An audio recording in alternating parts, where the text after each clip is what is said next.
So we're going to go ahead and continue discussing this idea of the integral as an accumulator. And we're going to go all the way back to linear motion, which is how we actually started talking about derivatives, since it was with instantaneous velocity, instantaneous acceleration that we started discussing derivatives. So the idea of integrals as accumulators, we're just going to tie back into ideas that we're used to working with. So here we're saying we have some particle. We'll say it's moving left to right on a line, and the instantaneous rate of change of its displacement, or velocity, is given by t squared minus 8 over t plus 1 squared for 0 to 5. Uh,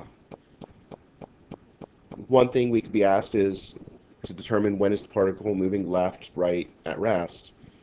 Well, that just means if the particle is moving left, our velocity would be negative. If the particle is moving right, velocity would be positive, and at rest, velocity is 0. And the easiest way to tell that is actually graphing velocity. I can see that from 0 to the 1.255, the velocity is negative, so particle is moving left. From the 1.255 until we stop at 5 seconds for our domain, or minutes, or whatever the units are for time, that velocity is positive, so our particle has to be moving right. And then at this 1.255 for t, velocity is 0, so our particle is stopped. In terms of doing that algebraically without a graph, that's actually all Algebra 2. There's no calculus involved in that part. I trust that you all can handle that. But then let's talk about what the particle's displacement is from 0 to 5. Well, displacement, we're used to talking about displacement as being an antiderivative for velocity. Well, antiderivatives mean that we're doing an integral. So this is going to be an integral, but we're given actual specific times we want to look at here. And so this idea here is the integral is accumulating. So if I now think of this integral not just as an antiderivative, but an accumulator, what is it needs to accumulate to get displacement?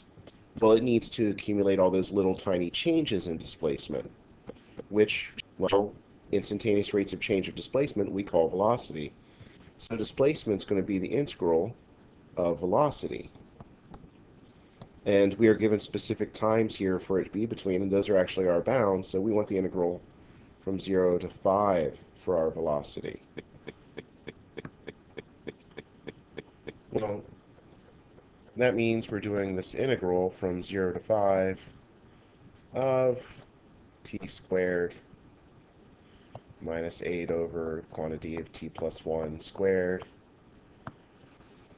And we could go through and work this out algebraically, but in the interest of time, I just found this on the calculator, and this would be 35. So that means between time of 0 and 5, the displacement was 5. We'll come back and we'll do part C in class. So if we go to part D, distance. Well, we've talked about speed before, where speed is the absolute value of velocity, and distance holds a very similar relationship to displacement.